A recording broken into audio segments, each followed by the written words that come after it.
Essay number 25, The Psychology of Getting Unstuck and the Three Stages of Making Habits Autonomous. Here's something nobody wants to admit. Talent is overrated. The difference between someone who succeeds and someone who doesn't has almost nothing to do with natural ability and everything to do with boring, unsexy, utterly mundane habits. I know that's not what you want to hear. You want to believe that successful people have something special, something you don't have. Because if they're just talented, then your failure isn't your fault. But if they're just disciplined, if they just have better habits, well, that means you could succeed too, and you're choosing not to. That's a much harder truth to swallow. Think about writing for a second. Millions of people can write well. They can craft a beautiful sentence, tell a compelling story, create vivid imagery. But how many people write well consistently? How many show up day after day, whether they feel inspired or not, whether they're in the mood or not, whether they think what they're producing is good or not? That's the difference. It's not about being able to do something once. It's about being able to do it prolifically, automatically, without having to negotiate with yourself every single time. What separates experts from everyone else isn't talent. It's a combination of profound self-control, disciplined routine, and unwavering dedication. And here's the thing. While talent is mostly what you're born with, self-control is something you develop. It's a skill. It's trainable, which means the difference between you and the person you admire isn't fixed. It's just that they've trained and you haven't. But here's where most people get it wrong. They think they can perfect their talent and the drive to use it will come naturally. They think motivation is the fuel and habit is the result. But it's exactly the opposite. Habit is the fuel and achievement is the result. Motivation is just the spark that maybe gets you started, but it burns out fast. Your brain has a limited capacity for self-control. This is neuroscience, not opinion. You only have so much willpower each day, like a battery that depletes with use. You can resist your impulses, force yourself to focus, make yourself do things you don't want to do, but only for a limited time. With practice, you can extend that time, build a bigger battery, but it's still finite. This is why successful people seem so boring. They wear the same clothes every day, no decision fatigue. They eat the same breakfast, no willpower needed. They have rigid routines, no negotiation required. They're not using their limited self-control on things that don't matter. They're saving it all for what does.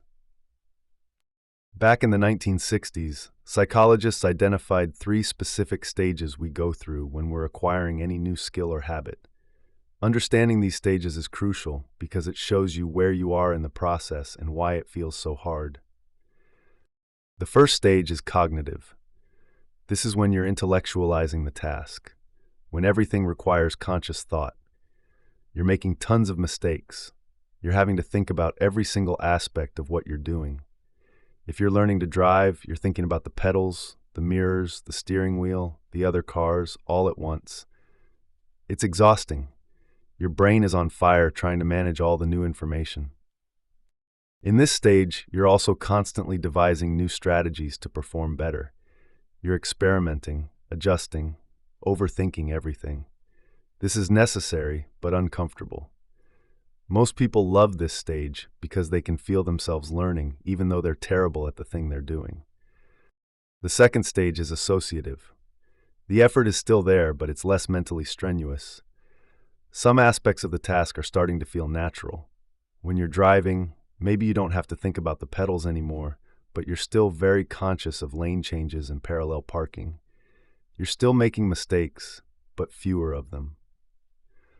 This is where things get dangerous, because you're good enough to function, but not good enough to feel competent. You can do the thing, but it still requires effort. It's not fun anymore because the novelty has worn off, but it's not easy yet because you haven't achieved mastery. The third stage is autonomous. This is autopilot. This is flow. This is when you can release yourself from conscious focus and let your programming take over. When you're driving, you can have a full conversation, listen to a podcast, think about your day, all while navigating traffic perfectly. The skill has become part of you. But here's the problem, and this is where most people quit. There's a gap between the associative and autonomous stages that feels impossible to cross. You're doing the task often enough, you're getting better, but your expectation of how you should be performing is still miles away from your actual performance. Ira Glass calls this the creative gap, and he describes it better than anyone. For the first couple years you make stuff, it's just not that good. It's trying to be good, it has potential, but it's not. But your taste, the thing that got you into the game, is still killer, and your taste is why your work disappoints you. Think about that. The very thing that makes you want to be good, your ability to recognize quality, is the thing that makes you feel like you're failing.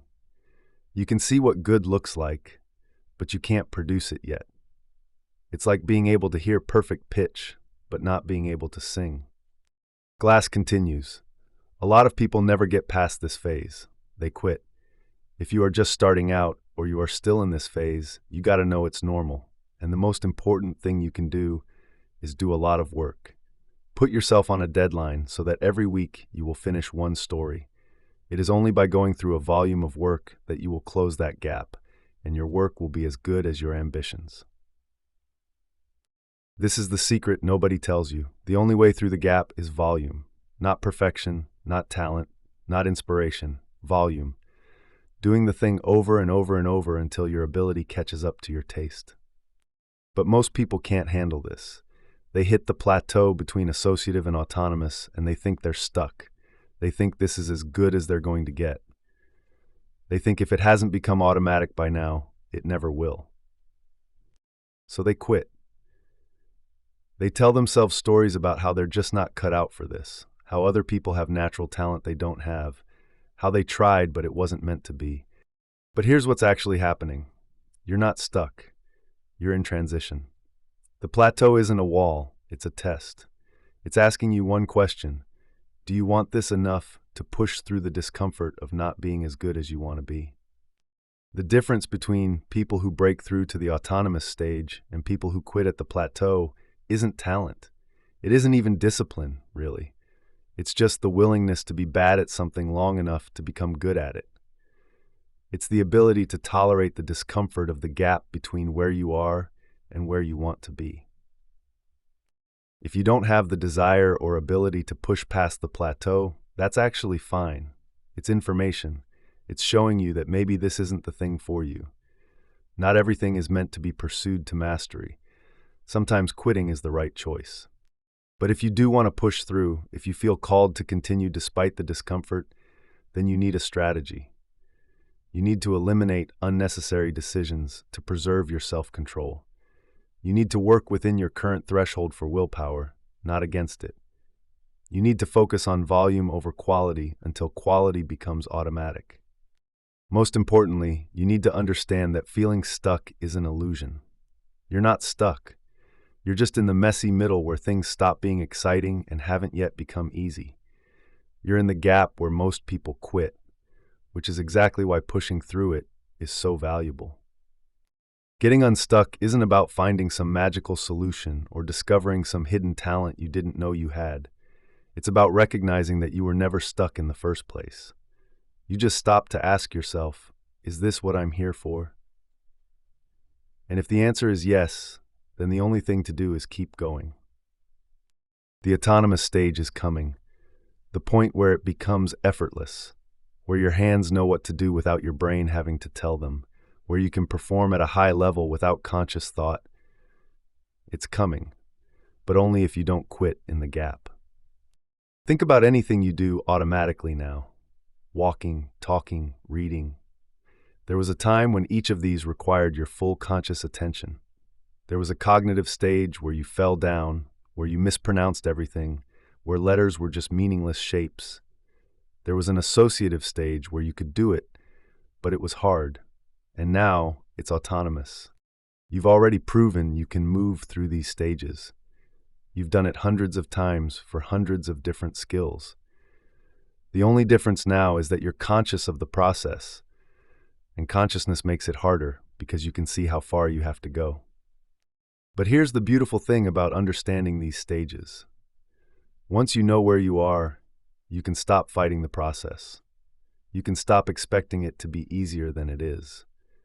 You can stop thinking you're failing when you're actually right on track.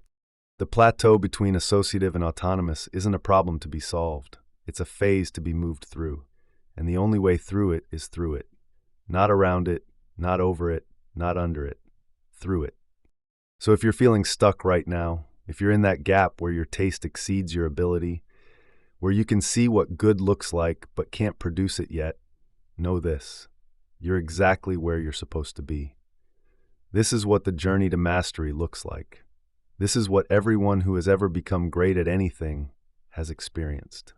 The only question is, will you be one of the ones who pushes through or one of the ones who quits? Will you close the gap or will you let the gap close you? The choice is yours. But remember, the people you admire, the ones who make it look easy, they all stood exactly where you're standing now. They all faced the same gap, the same plateau, the same voice telling them they weren't good enough. The only difference between them and everyone else is that they kept going anyway. So what are you going to do?